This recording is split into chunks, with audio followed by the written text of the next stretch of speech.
Cinépopée, la petite histoire des grandes sagas. Bonsoir à toutes, bonsoir à tous, bonsoir chers enfants et chers nouveaux auditeurs et bienvenue dans cette nouvelle émission qui est Cinépopée. J'ai le plaisir de vous accueillir et de vous proposer cette nouvelle émission qui va sortir une fois par mois. Son principe, vous faire revivre les plus grandes sagas du petit écran, du grand écran, tout ce qui nous a fait vibrer depuis notre enfance et qui nous fait parfois encore vibrer aujourd'hui. Et pour m'accompagner dans ce projet fou, j'ai l'honneur d'accueillir mon binôme de choc, Christophe. Ça va, Christophe ? Bonsoir, ça va très très bien. Merci de l'invitation. Je suis vraiment heureux de participer à cette émission qui va nous faire voyager et faire vivre des aventures époustouflantes. Eh ben, écoute, c'est avec grand plaisir et je te donne rendez-vous donc tous les mois, comme nos chers auditeurs, pour cette nouvelle saga de notre vie, cette cinépopée. Cette cinépopée que nous allons vous faire vivre et on va commencer dès aujourd'hui avec une saga moi qui a rythmé mon enfance et jusqu'à il y a encore pas longtemps et on va commencer avec Indiana Jones. Alors on peut aussi dire que l'émission est accompagnée d'une revue qui s'appelle elle aussi Cinépopée, dans laquelle vous trouverez toutes les infos qu'on va vous donner dans l'émission, mais aussi un peu plus sur d'autres sujets. Donc je vous conseille vraiment d'aller la télécharger, elle est gratuite. Pour l'instant. Dès qu'il y aura du monde, on va vous faire payer, vous inquiétez pas.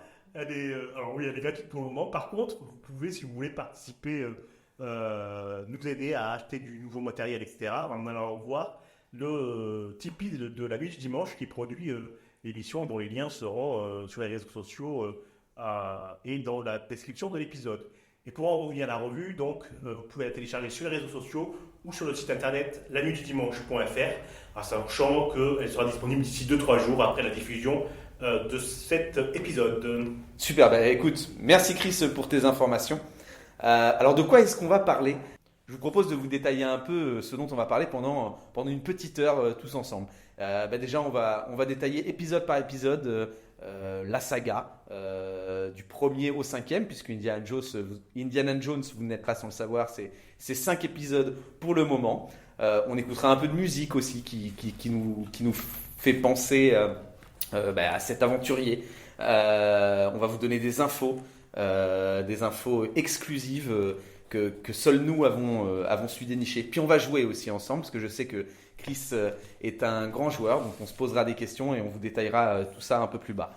On passera en revue les critiques de presse de l'époque, on vous donnera notre classement, et puis on parlera des théories les plus folles et de la suite potentielle de l'aventure. Est-ce que ça te convient comme programme ? Moi, c'est parfait, j'adore. Eh bien écoute, je te propose de lancer un premier jingle pour nous accompagner et on va commencer tout de suite avec les pitchs et les avis. Snakes. Why did it have to be snakes? Allez, et on commence tout de suite avec le premier épisode, Les Aventuriers de l'Arche perdue. Donc un film sorti en 1981 qui voit donc un nouvel héros débarquer au cinéma, un archéologue aventurier à ses heures. Chris, je vais te poser la question. Qu'est-ce que tu peux me dire sur ce film ? Alors j'ai revu le film il n'y a pas longtemps, justement pour préparer l'émission. Et la première chose qui m'a marqué, c'est Harrison Ford, quel beau gosse. Déjà à l'époque. Oui, je ne sais pas si vous vous souvenez bien, mais il fait bien l'américain, quoi, avec il a le menton américain, il a la musculature américaine, j'ai envie de dire, de l'étudiant fraîchement diplômé. C'est le premier souvenir que j'ai, moi, tous les stéréotypes pour la vie dure. Hein. Mais Indiana Jones, ça, c'est un vrai américain. C'est un vrai américain qui va sauver le monde. Voilà le premier souvenir que j'ai de cet épisode-là. Un vrai dur de dur sans pour autant être un soldat. Il reste hors de ses aventures avec son costume professeur à l'université. Donc on a le héros américain, mais avec une facette complètement différente de ce que Hollywood pouvait nous proposer à l'époque. Oui, ils ont été encore plus loin dans cet aspect-là. C'est-à-dire qu'ils ont accolé à Indiana Jones une héroïne. Qui est Margot Ravenwood, qui est loin, très loin des stéréotypes féminins. De l'époque en tout cas. Exactement, c'est-à-dire qu'elle boit, elle fume, elle jure, et elle part à l'aventure, et elle distribue des coups des patates, quoi. Je pense pas que ça c'était très courant en 1981. Alors là, alors je suis d'accord avec toi, mais on voit quand même la place de la femme selon un peu la vision, peut-être avant-gardiste d'ailleurs, de Spielberg-Lucas. Parce qu'on peut comparer à la princesse Leia qui est certes un peu plus gnangnan, mais qui au fur et à mesure des épisodes, donc 77, 79 et 81, si je ne dis pas de bêtises, des premiers Star Wars, a vu son personnage s'émanciper et devenir de plus en plus une femme badass. C'est vrai, Marion Ravenwood est une femme badass directe. C'est déjà une femme badass. Ouais, Super. Et qu'est-ce que tu peux nous dire d'autre sur cet épisode? Un truc qui m'a choqué, c'est qu'elle porte comme collier une vraie assiette à dessert.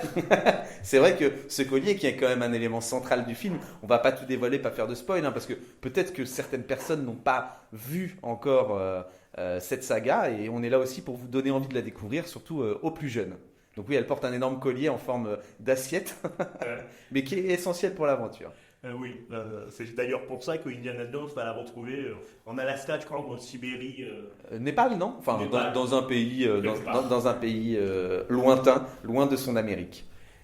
Ce qu'on peut dire aussi, c'est que le film est génial. Il n'y a pas grand-chose à dire de mal dessus, on va dire.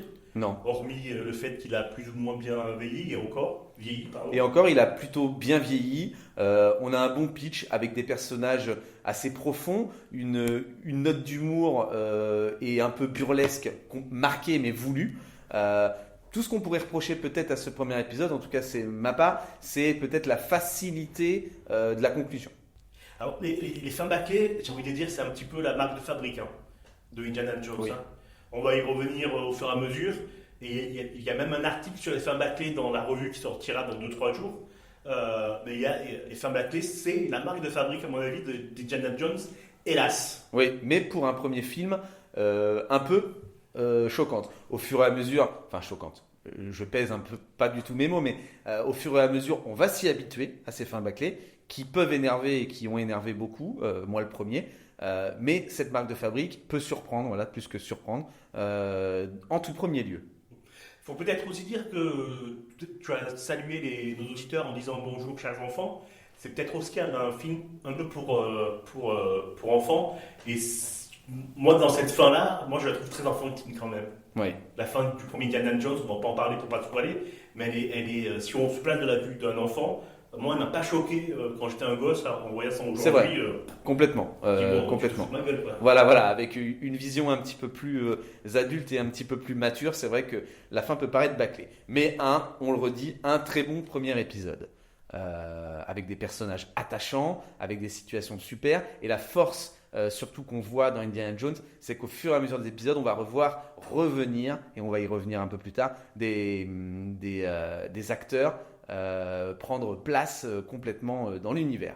Super, est-ce que tu as autre chose à dire sur ce premier épisode? Rien du tout. Eh bien écoute, on va passer tout de suite à l'épisode 2 et le Temple Maudit. Indiana Jones et le Temple Maudit. Et là, je pense que les choses se corsent. Qu'en penses-tu? Ouais, ça corse. Effectivement, je te rejoins, les choses se corsent. Pourquoi? Parce que là, on a un deuxième épisode qui n'est pas un Indiana Jones. On n'a pas de quête avec un objet Saint Graal, j'ai envie de dire, ou un objet assez mystique, assez ésotérique. On arrive dans un endroit et on y reste pendant 2 heures. Chose que les autres Indiana Jones ne font pas, puisqu'ils nous font voyager, ils nous font revoir des personnages bien ancrés dans l'univers. Donc cet épisode 2, et d'ailleurs ça se ressent vis-à-vis des critiques aussi, même si en soi le film n'est pas mauvais, on est loin de l'Indiana Jones suite qu'on aurait voulu. Ouais. Et moi, j'ai jamais compris ce film. C'est-à-dire que on termine le premier film avec une héroïne badass qui est pour l'époque vraiment très bien écrite. Et on se retrouve dans le 2 avec une idiote. Ah oui, complètement. Avec une profonde idiote, superficielle. Toujours en train de crier. Oui, qui ne fait que hurler. Hurler. Dans le jingle, Oui, elle ne fait que hurler. C'est ça. Elle hurle pendant 2 heures totales. Et c'est vrai que là, c'est un petit peu plus dérangeant. Après, je sais pas ce que tu en penses. Est-ce que quand même, pour autant, tu passes un mauvais moment devant le film? Mais non, je ne passe pas un mauvais moment. Mais comme tu l'as dit en préambule, c'est pas Indiana Jones. Ouais. Il serait appelé Indiano Jonas. J'aurais dit d'accord. Exactement. C'est vrai que là, on perd vraiment le côté aventurier. Hein. On est ancré. On est un peu plus dans un huis clos, en fait. On a un Indiana Jones qui, au début, en plus, part bien parce que il a un diamant entre les mains et on se dit ce diamant va être la relique, comme l'était la tablette du premier. Ce diamant va être la relique du film et va susciter toutes les convoitises. Et alors pas du tout. On arrive dans un univers où, par mégarde en plus, voilà, sans réel lien, on ne sait même pas pourquoi, notre aventurier Indiana Jones, avec cette pain-bêche blonde hurlante et un petit enfant demi-lune qui lui par contre joue son rôle à merveille, vont se retrouver dans un huis clos, dans un espèce de palais Maharaja, avec oui, un côté ésotérique et vraiment complètement surnaturel. Donc très loin d'un Indiana Jones, enfin en tout cas du premier. Ouais. Et là, tu as dit un mot qui, à mon avis, résume le film. Tu as dit par mégarde. Et par mégarde, c'est ce que tu dis en regardant le film. C'est-à-dire que par mégarde, il trouve une ouverture pour un souterrain où il y a des enfants. À la mine. À la mine. Voilà. Par mégarde, il sauve une région d'une dictature infernale. Par mégarde. Il n'y a plus d'énigmes, il n'y a plus de réflexion, il n'y a plus rien dans le film. C'est ça. Et la fin tombe complètement à plat. Complètement à plat parce que, sans spoiler, voilà, il arrive au bout c'est même pas une quête, mais il arrive au bout de ce qu'il doit faire dans le film. Mais au final, on ne sait même pas ce que deviennent les autres. Oui, voilà. Et il y a quand même des moments gênants. C'est-à-dire que dans une scène où notre merveilleuse jeune femme idiote ne fait que hurler, on apprend quand même que Indiana Jones a acheté un enfant de 8-10 ans. Oui, c'est complètement okay, ça. D'accord, merci. Donc voilà. Un épisode où on passe un bon moment, mais on a l'impression de ne plus regarder Indiana Jones. Ce qui nous amène au 3e épisode, Indiana Jones et la dernière croisade. Et là, nous voici revenus complètement dans l'Indiana Jones de base. Alors moi, je vais te dire très clairement ce que je pense de ce 3e épisode. Et ben pour moi, c'est un film parfait. Je suis d'accord. C'est un chef-d'œuvre filmique, cinématographique. Il n'y a rien à jeter. Voilà, on a tout. On a l'aventure qu'on cherchait du premier, et donc Spielberg l'a bien compris, n'a pas réussi à le produire dans le 2e. Ça a été aussi un retour critique. Donc est revenu à la base dans le 3e.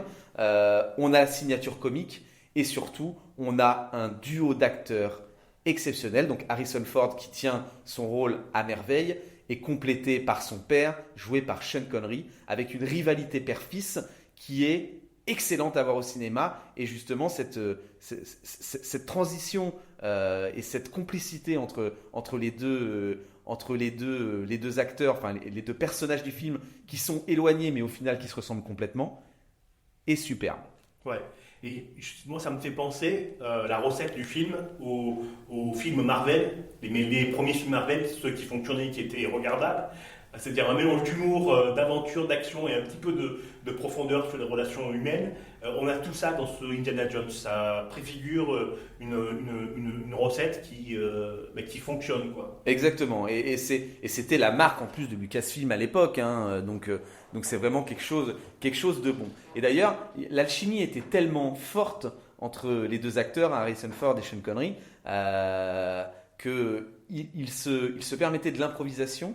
Et beaucoup de scènes dans le film, notamment la claque que Harrison Ford prend par Sean Connery, et de l'improvisation totale. Et en fait, ils étaient tellement pris dans leur personnage et leur alchimie marchait tellement qu'en fait, ça se voit même pas que c'est de l'improvisation. Ouais, non, c'est super. Il y a quand même, je vais chipoter, mais il y a quand même une scène qui, moi, me pose question, et elle dénote de l'idéologie d'Hollywood et du puritanisme, pardon, c'est dur à dire, américain. C'est la scène de la nazie. C'est-à-dire que dans les 2 premiers films, Indiana Jones n'a pas de vie sexuelle, en tout cas pas à l'écran. Il n'embrasse pas ses partenaires. Il y a toujours un moment où si, dans le 2. À la fin, oui, mais attention, il embrasse avec il ramène la fille vers lui avec le lasso. Avec son côté machiste. Ouais, donc on oublie.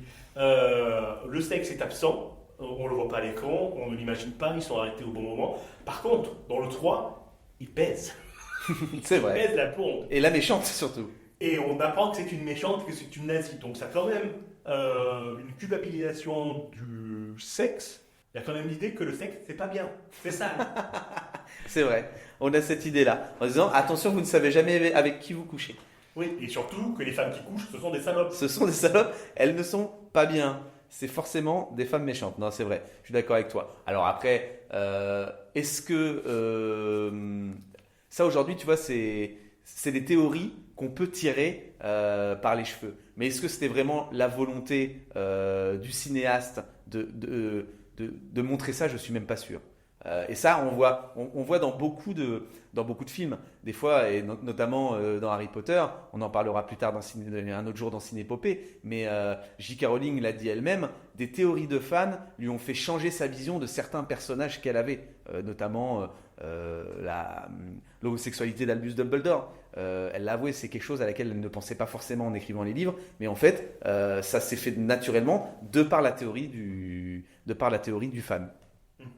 Alors, ouais, c'est intéressant, on en reparlera justement dans l'émission consacrée à Harry Potter, mais moi je pense vraiment que c'est fait exprès. Il y a quand même une idéologie qui doit être présentée au travers des films, et les scénaristes, que ce soit pour le grand écran, pour la télé, ou maintenant aujourd'hui pour Netflix, etc., pensent beaucoup à ce qu'ils vont présenter. Hein.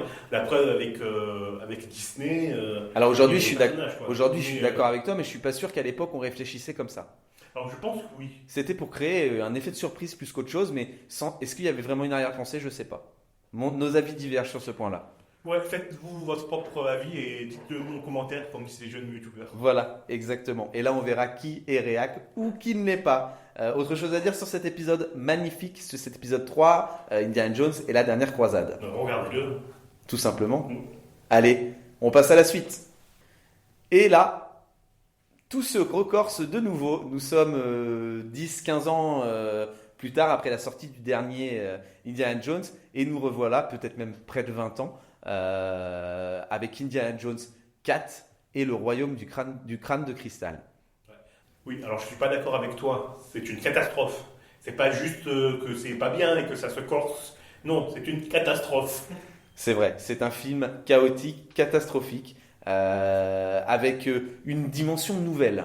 On veut apporter à Indiana Jones plus ce rôle d'homme à femme, mais plutôt ce rôle de père, parce que voilà, pour spoiler un peu, on n'a pas le choix si on veut en parler, on est confronté au fils d'Indiana Jones. Oh là là là, mon Dieu, c'est une catastrophe sans nom. Le périple est d'une catastrophe sans nom, et pour autant, encore une fois, comme dans le 2, on passe pas un mauvais moment. Alors là, tu es trop indulgent. Bah, je suis sympa comme gameplay, si tu me connais. On passe un mauvais moment, je suis désolé. L'écriture du fils est une tête à claque. On ne peut pas le supporter, c'est pas possible. Oui.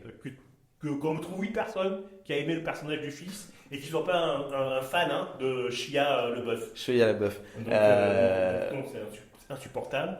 Le scénario, il n'y a pas de scénario dans le film. Il y a tellement pas de scénario que les dialogues expliquent le scénario. C'est vrai, tu as raison.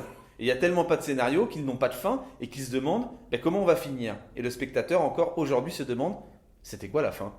Et c'est vraiment, je suis incapable, c'est le seul épisode que j'ai dû voir pourtant plusieurs fois, je suis aujourd'hui incapable de vous dire, je me souviens même plus de la fin. Parce qu'en fait elle a tellement ni queue ni tête que en fait la fin, on la retient pas et on retient pas l'épisode. Oui, moi ce que je retiens c'est la réplique absolument idiote, ils sont partis dans l'espace entre l'espace. Et moi ce qui m'a dérangé aussi c'est il a fallu encore apporter un regard de la femme nauséabond. Voilà, c'est encore une femme qui tient le rôle de méchante et 2 fois de suite dans un film, ça fait du bis repetita, mais on trouve pas la même recette. Ouais, mais c'est dommage pour Kate Winslet, si mes mémoires sont... Non, ouais. Kate Blanchett. Kate Blanchett, merci. Ah bah oui, enfin, Kate Blanchett avec un accent, excuse-moi, mais un accent allemand alors qu'elle a rien d'une allemande, c'est à couper au couteau, c'est très compliqué. Ouais, il aurait pu être bon son personnage, mais voilà quoi. Un film bâclé, et pas que la fin, totalement. Voilà, donc là, vous l'avez vu, on a un très bon premier épisode qui lance une saga, un deuxième bon épisode, mais qui n'est pas du tout dans la continuité d'un Indiana Jones. Un troisième qui explose, un quatrième qui est navrant et décevant au plus haut point. Et ça nous amène au cinquième et pour l'instant, dernier film de la saga. Et éventuellement, le dernier film de la saga, a priori, ça l'enterre, la saga. Ah, James me fait un petit nom il a peut-être une info. Mais je t'ai coupé, vas-y, continue. Eh ben moi, je vais vous dire mon avis très sincère. C'est que pour moi, il aurait pu être au niveau, voire au-delà, et je suis très conscient dans ce que je dis, du troisième épisode. Et la fin vient tout gâcher. Sauf que je serai encore plus méchant que toi. C'est pas que la fin qui vient tout gâcher, c'est le film en entier et le scénario qui vient tout gâcher. Vous verrez dans la revue un article qui revient sur la genèse du film. Et la genèse a été catastrophique, fait de réécriture et d'idées qu'on rabiboche ensemble et qu'on découpe et qu'on recoupe. Ce qui fait que ce que vous voyez, c'est un film qui est fait de bouts de film. Et ça se sent dans le scénario, c'est-à-dire qu'on a le méchant qui fait à plusieurs reprises des références dans le film sur on se verra dans le passé, sur le voyage dans le temps, etc. Et ça ne mène absolument à rien, mais ils ont gardé des morceaux d'un film qui appartenaient à un autre scénario. Je suppute ce que tu dis, mon cher Chris, mais moi, ça ne m'a pas dérangé. Et si j'avais eu la fin escomptée, et la fin voulue à la base par les scénaristes qui a été refusée par Lucasfilm parce que ouh là là, c'est Indiana Jones, il faut pas toucher, il faut pas, là je suis désolé, on va spoiler, il faut surtout pas que le personnage disparaisse et meure parce que c'est clairement, et c'était la volonté aussi d'Harrison Ford, comme il a voulu sa mort dans Star Wars, il l'aurait aimé dans Indiana Jones, et encore une mort, on peut même pas dire une mort, mais parce qu'on parle de voyage dans le temps, Chris vous en a parlé, effectivement c'est le point central du film avec l'artefact et donc du coup la possibilité d'Indiana Jones de rester cloîtré dans le passé parce qu'en plus sa vie est finie et parce qu'il a vécu des drames dans sa vie.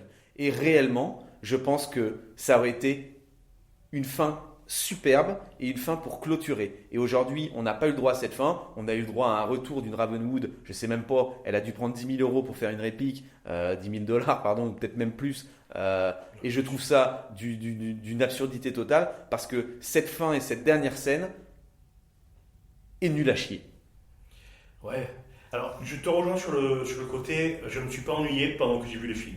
J'ai vraiment aimé le film. Et ça tient notamment à l'actrice principale, dont j'ai oublié le nom et j'en suis désolé. Et Phoebe. Oui, et qui du coup a un lien quand même extrêmement proche d'Indiana Jones. Ouais. Donc le film, en fait, il est bien, oui, effectivement.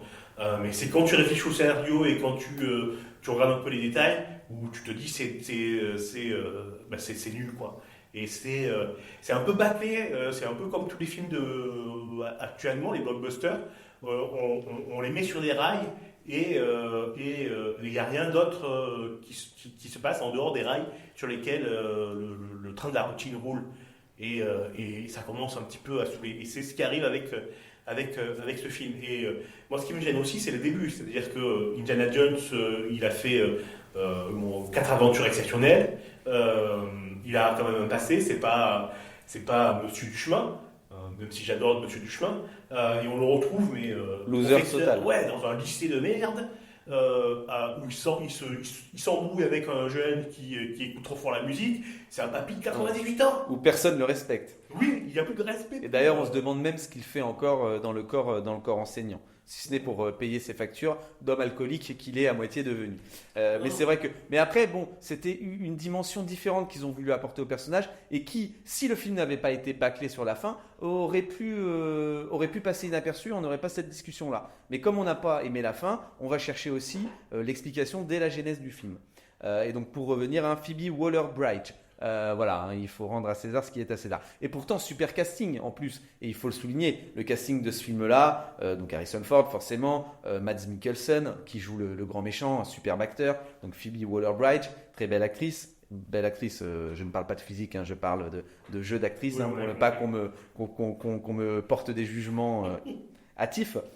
Antonio Banderas qui fait une petite apparition, trop courte à mon goût, mais voilà, on a quand même pas mal un beau casting, de la matière, et on en fait quelque chose en deçà de nos attentes. Donc voilà. Et j'ajoute Ethan Isidore qui joue l'acolyte de Phoebe. un adolescent, adolescent pickpocket, etc., pris, pris sous l'aile de la seconde héroïne. Alors on imagine que cette héroïne aurait pu récupérer le chapeau de Indiana Jones, parce qu'elle est vraiment, moi je l'adore, ce personnage. Elle apporte une nouvelle dimension dans la notion de bien et de mal. C'est-à-dire qu'elle fait de l'archéologie non pas pour les musées, mais pour elle-même, pour devenir riche, quoi. C'est très individualiste, c'est très dans l'époque. Il y avait cette notion-là qui est apportée. Son côté, sa relation avec l'ado était vraiment très bien écrite. C'était pas du tout gênant comme avec le petit garçon de 8-10 ans dans Indiana Jones 2, où je me demande encore d'où. Bon, bref, passons. 2001, il parle de 2001. Ouais, il y a de bonnes idées et elles sont gâchées parce qu'il y a eu réécriture sur réécriture. Et tu as parlé tout à l'heure de Marion Ravenwood qui revient dans la première bouture du scénario. Elle avait un vrai rôle. Et elle s'est retrouvée avec une scène de merde. Ah bah complètement. À la fin, et encore une fois, je vous invite à télécharger la revue Cinépopée. Il y a aussi un article sur le premier vrai scénario de ce 5e épisode qui aurait pu être fantastique. Et à cause des petites couilles des Américains et des studios. Des grands studios surtout. On a eu de la merde. C'est ça. Voilà, vous avez notre avis complet sur les 5 épisodes qu'on a passés en revue. J'espère que ça vous a plu. On a beaucoup parlé. On va vous laisser respirer un peu et on va se faire une première pause musicale. Et je vous propose d'écouter un morceau qui colle complètement à notre thème aujourd'hui. Je vous propose d'écouter L'Aventurier d'Indochine.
Allez, après cette pause musicale, il est temps de passer à notre deuxième chronique de ce cinépopée. J'ai nommé Voyage à travers le temps. The biggest trouble with her is the noise.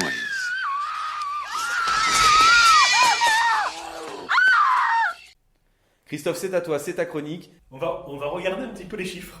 Alors je parle non seulement du box-office, mais aussi de l'argent. Parce que l'argent, c'est bien. Ouais, c'est important. Bon, alors vous savez, hein, Christophe aime bien les chiffres et des fois il s'épand un peu beaucoup. Donc si vous nous suivez sur Réalor, hein, notre autre émission, n'hésitez pas à le suivre si ce n'est pas le cas. Vendredi à 18h. Chris aime beaucoup parler de chiffres et des fois s'épand un peu. Alors je vous promets que je le couperai dès que possible. Allez, je t'écoute et moi je réagis à ce que tu dis parce que je ne sais pas du tout ce que tu m'as préparé.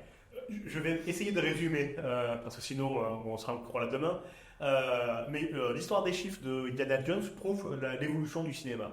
C'est-à-dire que le premier film a fait 650 000 entrées par exemple en France et ça a été un énorme succès. Le dernier a fait 1 600 000 à peu près et c'était pas un succès. Alors pourquoi je vais y venir tout à l'heure.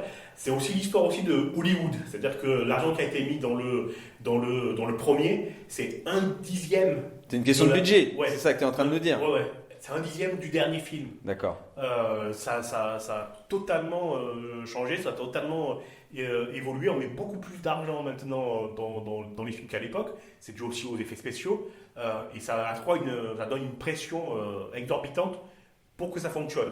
Et c'est ce qui est arrivé avec le Cadran de la Destinée, le dernier Indiana Jones, un budget astronomique, et ils ont raté la rentabilité à 2 millions près à peu près.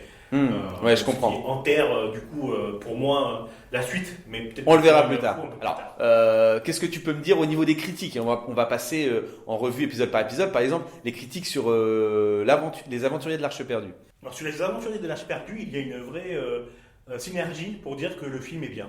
Télérama a adoré le film à l'époque, ce qui est fou quand même, je trouve. Je cite c'est l'ultime aboutissement de la grande tradition hollywoodienne du spectacle cultivé par lui-même. Alors c'est une petite litote pour dire bon, c'est du film de merde, c'est du film d'Hollywood, mais il donne quand même 4T. 4T, ça veut dire 4 étoiles, c'est la note ultime pour c'est la note ultime, au film, ce qui est fou. Non, le seul gros boudeur du film en France, c'est les Cahiers du cinéma. Et alors, qu'est-ce qu'il disait? Les Cahiers du cinéma ont non seulement boudé le premier film, mais ils ont boudé tous les autres films. Ils ont chié carrément. Ils ont chié sur Indiana Jones. Voilà. Heureusement qu'il avait son chapeau pour se protéger quand même. Bon, ils disaient en gros que c'est pas du cinéma, c'est du popcorn, que c'est une industrie et que c'est scandaleux que ce genre de film existe. Alors, ils ont pas tort sur le popcorn, après de là à dire que c'est lamentable que ce film existe. Dans ce cas-là, tu peux le dire sur sur beaucoup de sagas. Ouais. C'est sous la plume d'Olivier Assayas qui a ensuite fait des films lui-même.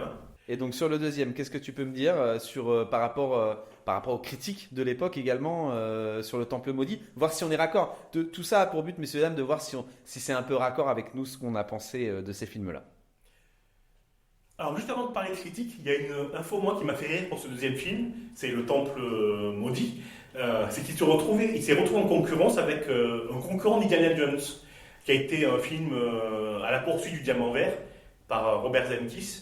Une copie d'Indiana Jones, ils ont copié le premier pour faire leur truc. Ça n'a pas été les seuls. Mais bon, il s'est retrouvé en concurrence, ça me fait rire. Donc au niveau critique, ce qui est étonnant, c'est que même pour l'époque, donc là tout à l'heure on a parlé de la Pain-Bêche. Moi je vois ça avec le regard d'aujourd'hui, de 2024, mais déjà à l'époque ça gênait. Et les seules critiques, que ce soit du public ou de la critique professionnelle, c'est sur la mauvaise représentation féminine, une femme qui hurle tout le temps, c'est daté, et sur la représentation de la culture indienne, culture ultra violente et de barbares.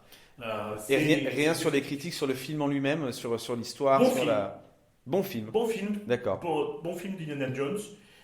Allez le voir, mais par contre, c'est une catastrophe sur la représentation féminine. D'accord. Alors après, il faut aussi s'inscrire dans le temps en se disant qu'on n'est pas on n'était pas encore sur une épopée. sur une cinépopée, pour reprendre le titre de notre émission. C'est-à-dire qu'aujourd'hui, nous, on compare vis-à-vis avec une base de 5 films, mais c'est vrai qu'à l'époque, ce n'était que le deuxième film, donc ils n'avaient pas forcément la même comparaison, ils s'attendaient pas forcément, ils se sont dit, tiens, justement, c'est peut-être du renouveau, on n'est pas sur un film où ils voyagent partout, il y a un artefact important, quelque chose. Donc c'est peut-être pour ça aussi que la critique était plus clémente à l'époque vis-à-vis de l'histoire. Ah tiens, mais tu vois, tu viens de me faire penser, j'avais pas vu ça sous cet angle-là, et je pense que tu as raison, c'est Voilà. tout à fait ça. C'est-à-dire que je pense que si le deuxième film était sorti en troisième position après l'excellent Dernière Croisade, par exemple, là je pense qu'il serait fait assassiner.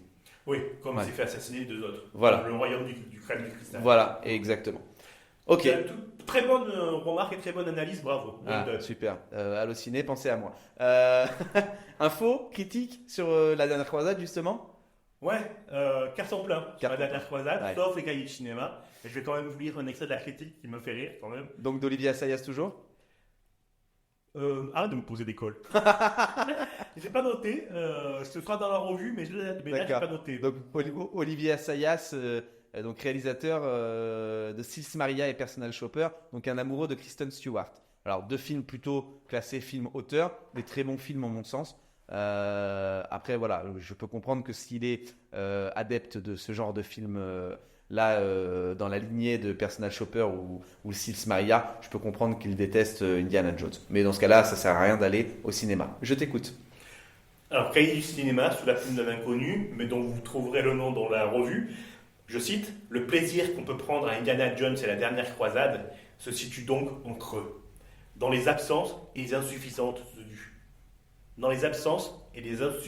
du film, dans sa maturité paresseuse. Oui, après, voilà. Je pense qu'il y a des critiques auxquelles il faut même pas tenir compte. Voilà, c'est les cahiers du cinéma. Ils aiment pour les choses hollywoodiennes. Tout ce qu'ils veulent voir, c'est du cinéma d'auteur ou du renouveau. Ok. Alors, Canne de cristal, ça se complique par contre maintenant. Alors, ça se complique, mais pour les spectateurs. Les spectateurs l'ont descendu. Et la presse l'a bien aimé. Et la presse l'a bien aimé, mais je pense qu'ils n'ont pas vu le film. Ils ont joué sur Le retour d'Indiana Jones. sur la saga. D'accord. Parce que c'est pas possible. Les critiques, je vais t'en lire une du Figaro. Ouais. Le mec n'a pas vu le film. C'est D'accord. impossible qu'il ait vu le film. Il parle de, je cite, bien ficelé. Ah oui, d'accord. Bon, on peut s'arrêter là. Messieurs, dames, on va arrêter les critiques du Figaro. Bien ficelé. Ouais. Bien ficelé. Je cite encore, un contrat rempli. Ça, c'est pour Libération. Cahiers cinéma, je le cite encore. C'est pas que je les aime pas, hein, mais ils sont drôles.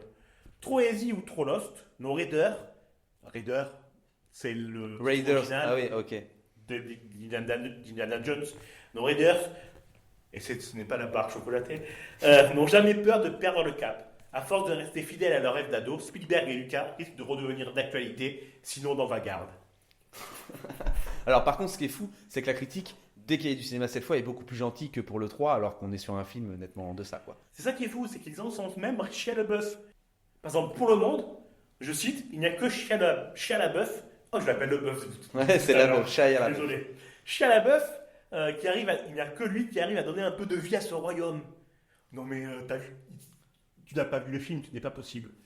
Ce n'est pas possible. Ouais. Après, je suis là. Après, Shia LaBeouf était, je dis bien était, parce qu'il s'est un peu grillé au niveau d'Hollywood avec ses comportements visiblement très compliqués. C'était quand même un acteur qui avait le vent en poupe à ce moment-là, donc tout le monde l'encensait. Saga Transformers. Après, il a fait des rôles un peu plus durs, comme dans Fury, comme dans la saga Nymphomaniac.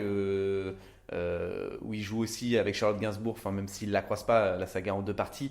Voilà, il a été encensé à l'époque et je pense que la critique s'est orientée par rapport à ça. Ok, et sur le dernier tome pardon, excusez-moi, sur le dernier épisode, désolé. Sur le dernier, on note la fatigue. Alors, c'est amusant parce que les critiques ne parlent plus du film, mais parlent de tout ce qu'il y a autour du film. C'est-à-dire le fric, le rajeunissement numérique de Indiana Jones, le danger pour les studios d'avoir un film aussi cher. Et encore une fois, je lis la critique du cahier de cinéma parce qu'elle est amusante, comme les autres. Je cite, dans l'ensemble, le film est salué. Oh, pardon, ça c'est moi qui dis. Taré. À peine sorti d'un prologue, potable, entre parenthèses, qui ravive les traits de l'Indie quadragénaire au temps de sa course contre les nazis, on bascule dans le présent pour s'enliser dans les prouesses davantage à la portée d'un vieux monsieur. Mangold, qui est le réalisateur, maintient finalement Ford dans la sénescence, peut-être conscient que les rajeunissements numériques ont déjà été réingardisés par FaceApp. Oui, bon, encore une fois, oui. Mais bon, et ça c'est ce qui est dommage, mais dans toutes les sagas, au bout d'un moment, on ne juge plus le film, on ne juge plus l'ambiance, mais on juge sa rentabilité, sa CGI et tout ce qui va toucher en fait à la construction du film, mais plus le film en lui-même. Et c'est bien dommage. Mais je pense que c'est une tendance pour tous les films, pas Oui. seulement pour la saga actuelle. Ah, C'était pour la saga. Ouais, c'est souvent sur les sagas complètes. Ou alors les films de type Marvel, DC Comics. Voilà, dans ce sens-là. Ok. Super. Je te propose de me donner ton classement. Si toi, tu avais un classement à me donner de ton film préféré d'Indiana Jones, au moins, bon, ce serait quoi? Bon, alors il faut commencer par le 3e épisode, Ok. la dernière croisade, ça c'est sûr. Ensuite, c'est le premier épisode, donc Ouais. les aventuriers de l'Arche perdue. Ouais. Ensuite, on met le dernier parce que même s'il a des défauts catastrophiques, je passe un bon moment en voyant le film. Ça, il faut bien le comprendre. Donc le 5. Et je mets le 2 avec la folle qui hurle en avant-dernière position. Et le 4, s'il vous plaît, ne le regardez jamais. Alors moi, je suis presque comme toi, mais pas tout à fait quand même. 3 et 1, début, d'accord. Donc la dernière croisade, les aventuriers de l'Arche perdue. Moi, je suis resté en 3e position, le 2. Parce que pour garder la saga, la trilogie originelle. Voilà. Et après, on passe sur le 5e épisode, le Cadran de la Destinée, et le 4e, le Royaume du Crâne de Cristal, pour les mêmes raisons que toi. Est-ce que tu sais ce que ça donne au niveau Allociné, justement les critiques, dans quel ordre eux ils les classent? Non, tu sais pas? Eh ben moi je vais te le dire. Donc en premier lieu ils mettent le 3e également. Derrière ça va être le premier. Ensuite ça va être le 2e également parce qu'il avait fait un gros succès, mine de rien en termes de critiques. Ensuite le 5e et le 4e. Donc en fait je pourrais vraiment travailler pour Allociné. Allociné, n'hésitez pas à m'appeler. Ok. Rien d'autre à dire sur ce côté-là? Rien d'autre. Allez, on passe à la séquence suivante. So Fräulein dies. But she's one of them. Andy, please. She's a Nazi. What? Trust me. Andy, no! I will kill her. Huh? Go ahead. No! Don't shoot. Don't worry, he won't. À nous de jouer. Voilà le thème de cette nouvelle séquence. Eh ben, écoutez, qu'est-ce que c'est à nous de jouer? Eh ben, c'est un quiz. On s'est préparé un quiz avec Christophe chacun. On va se poser 5 questions chacun. Bonne réponse, 2 points. Mauvaise réponse, 0 points. Et si jamais on est tombé sur la même question, eh ben, ça fait -1. Donc du coup, c'était à nous d'essayer de trouver des questions qui étaient assez différenciantes. Allez, honneur, place à l'âge. Honneur à toi, je te laisse me poser ta première question. Oui, alors la première question elle est simple. Je te demande comment commencent les 4 premiers films. Comment C'est quoi? Oui, comment commencent les 4 premiers films? Il y a un plan qu'on retrouve sur les 4 premiers films. Le même plan. Le premier plan Le du premier film. plan. C'est le même film c'est la même référence pour les 4 premiers films. Ça commence jusqu'au rachat par Disney de Indiana Jones, de LucasArts plutôt. Les 4 premiers films commencent de la même façon. Comment? Eh ben, sur le chapeau d'Indiana Jones, sur la tête d'Indiana Jones. Non, pas sur le chapeau, mais c'était Sur la tête d'Indiana Jones, par derrière, Non. on voit son arrière. Non. Non. Ça, on le voit beaucoup. Non, ça, on le voit après. Ça. D'accord. Bon, bah alors on précise, hein, on a le droit qu'à une seule réponse, c'est la première.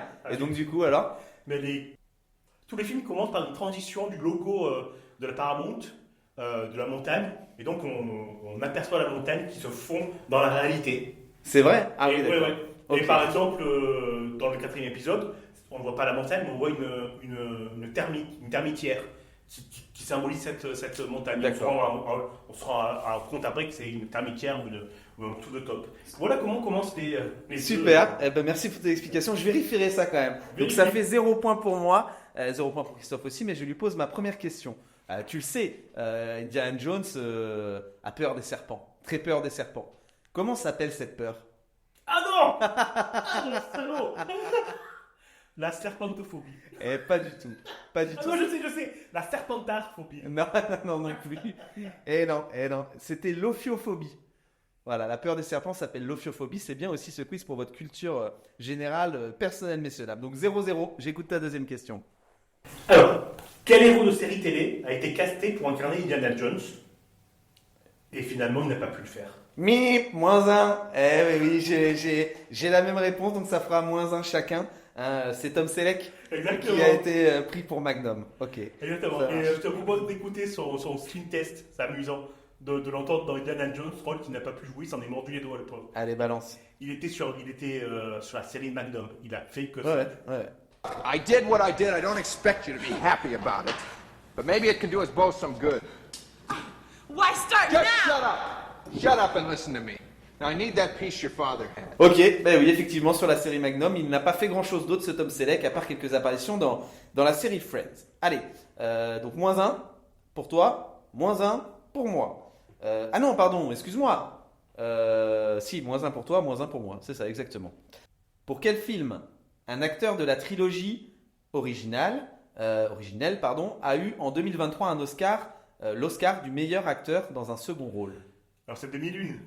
Par contre, je n'ai pas le nom. Ah, mais moi de je te l'acteur. demande le film, oui. Non, je veux pas le nom de l'acteur, je veux le film. Ah ben alors c'est Once Again, Never, Every There, Everywhere, Everything à France. Allez, voilà. Allez, je vais te l'accorder. Je vais te l'accorder parce qu'elle est dure.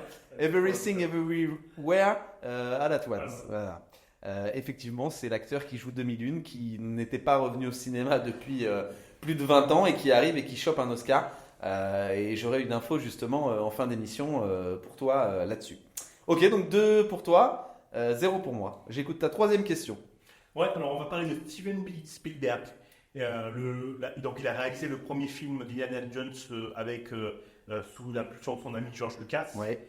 Et le tournage de cet épisode, de ce premier film de la saga, lui a fait changer sa façon de travailler.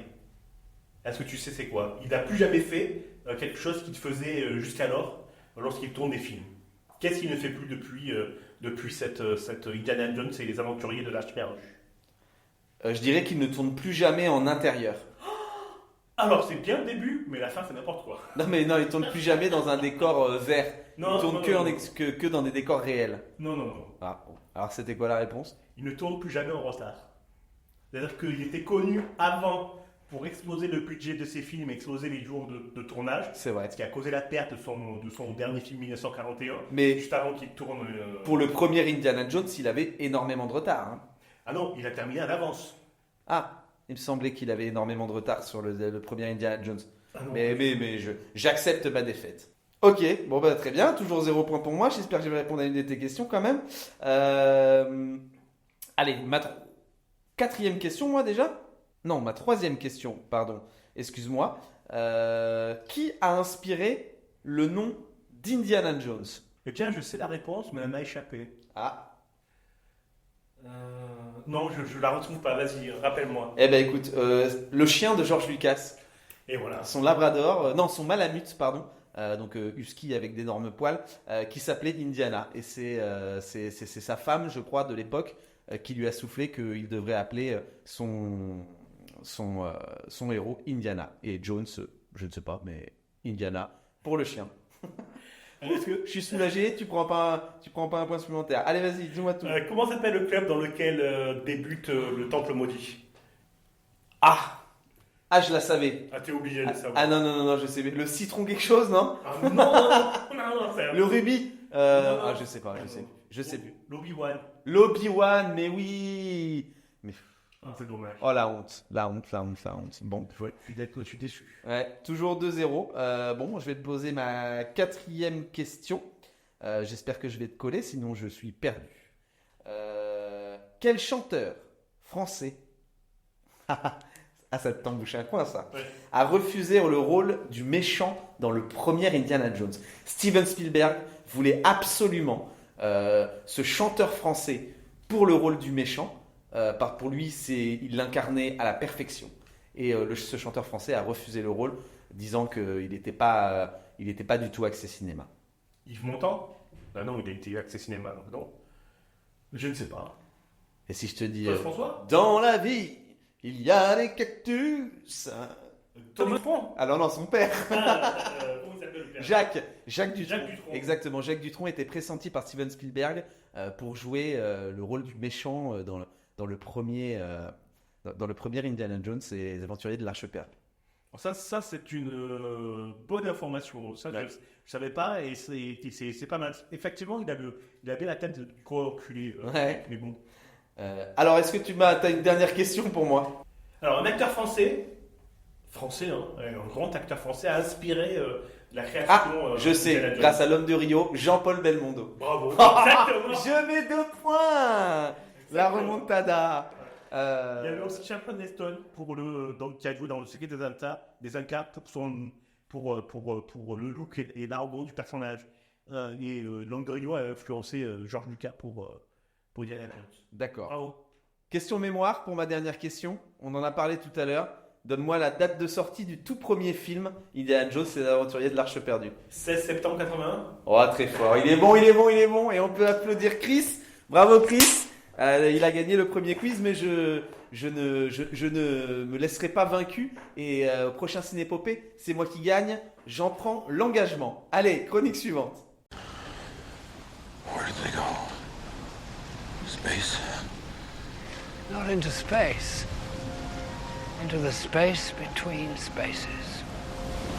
On écoute. Cette chronique s'appelle On écoute. On va dans cette chronique vous faire à chaque fois écouter un extrait. Donc on va vous mettre l'extrait et on a choisi l'extrait le plus drôle en notre sens de toute la saga Indiana Jones.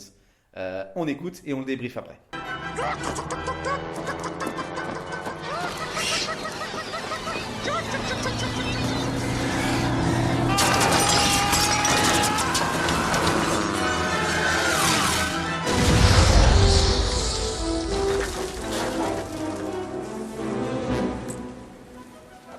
I suddenly remembered my Charlemagne.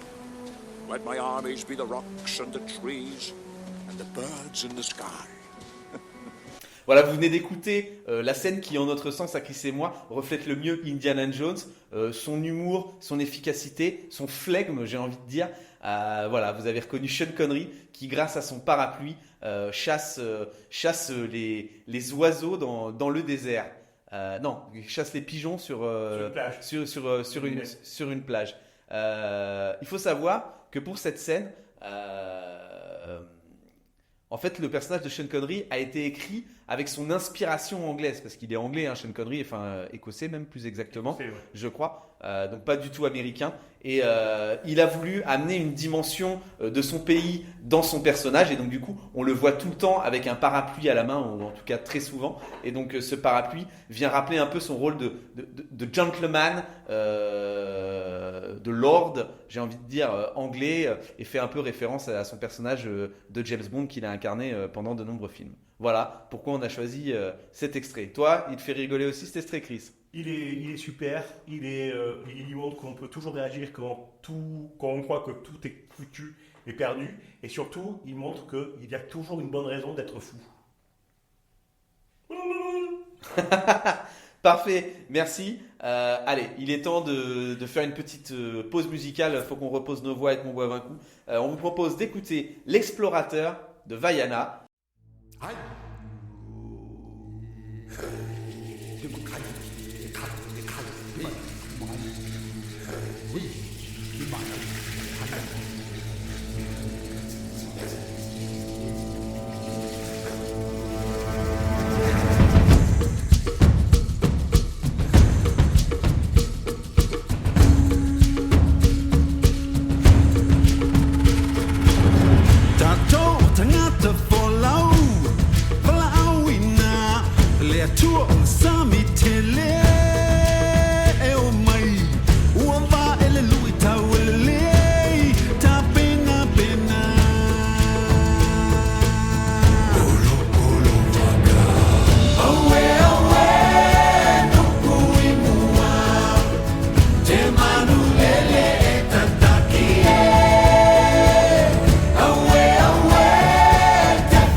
Go Hakili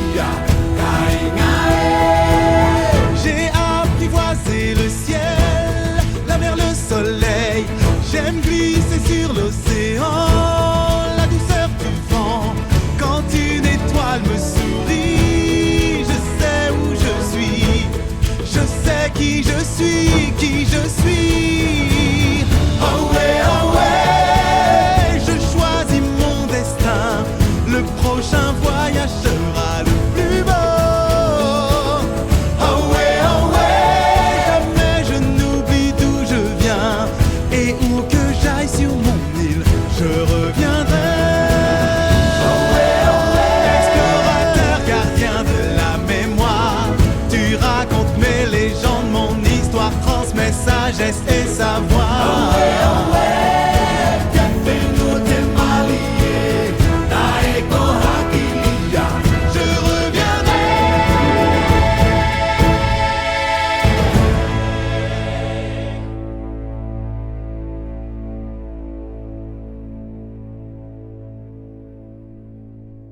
Merci Vaiana, et on se retrouve et on passe à la chronique. Dites-moi pas que c'est pas vrai.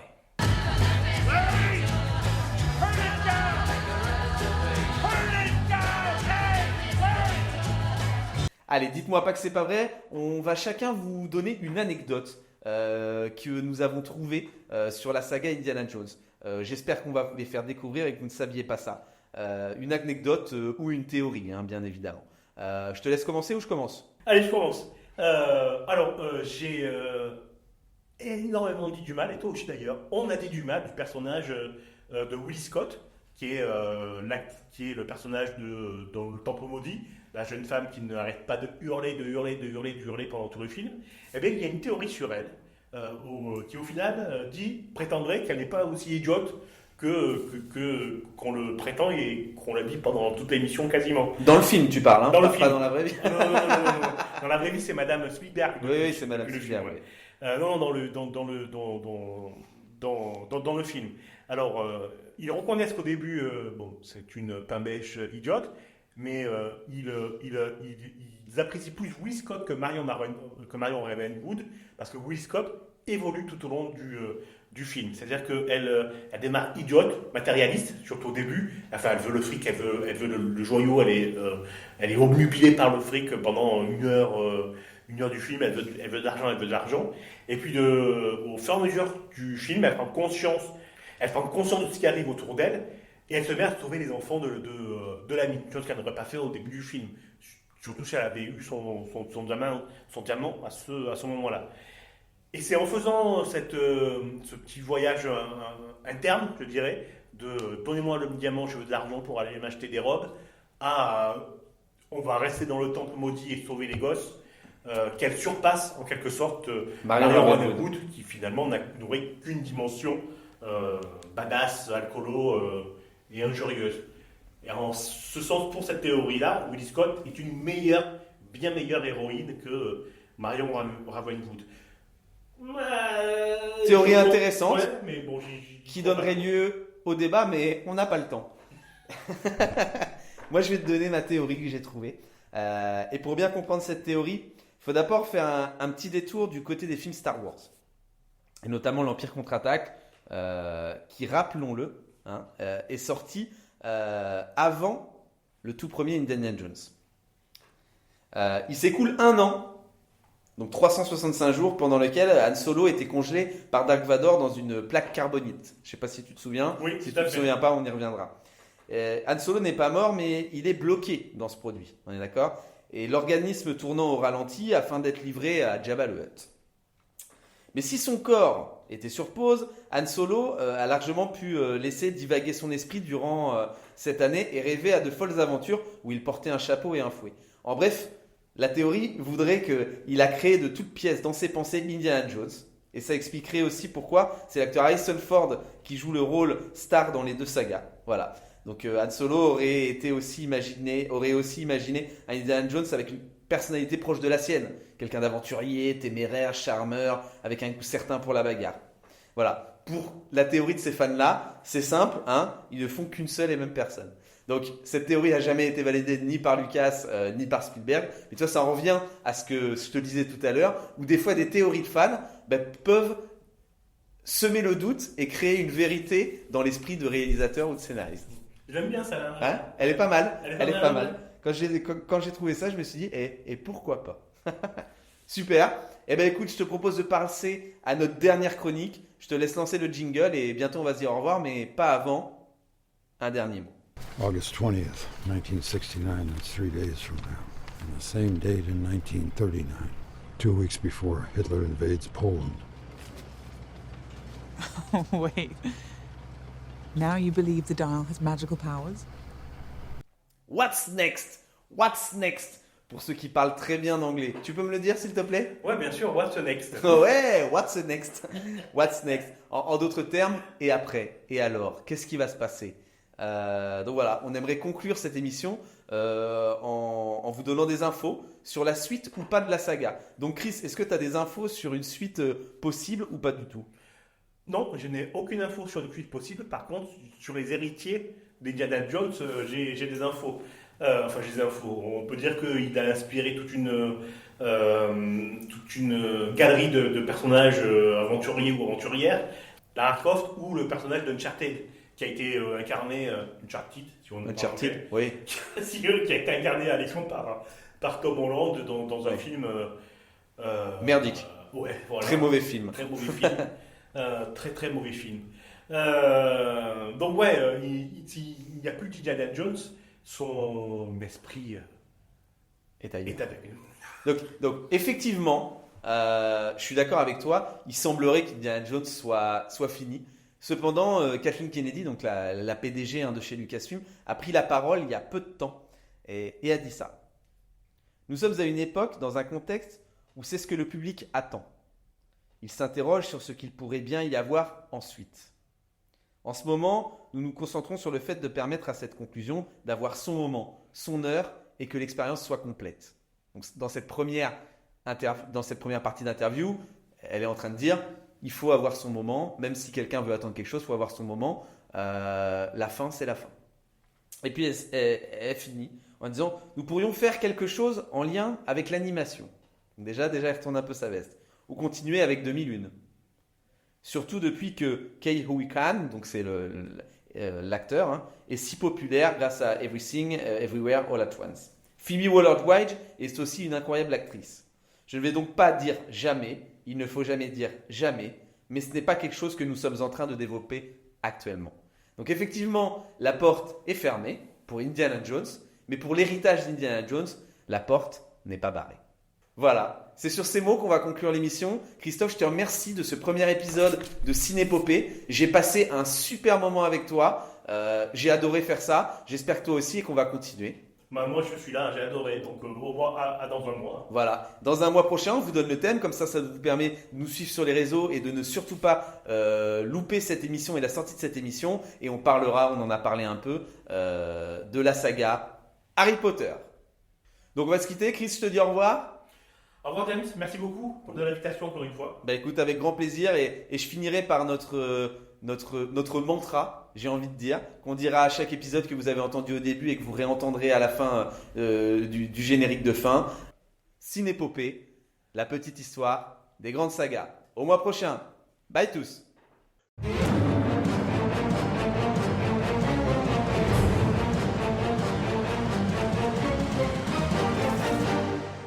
Cinépopée, la petite histoire des grandes sagas.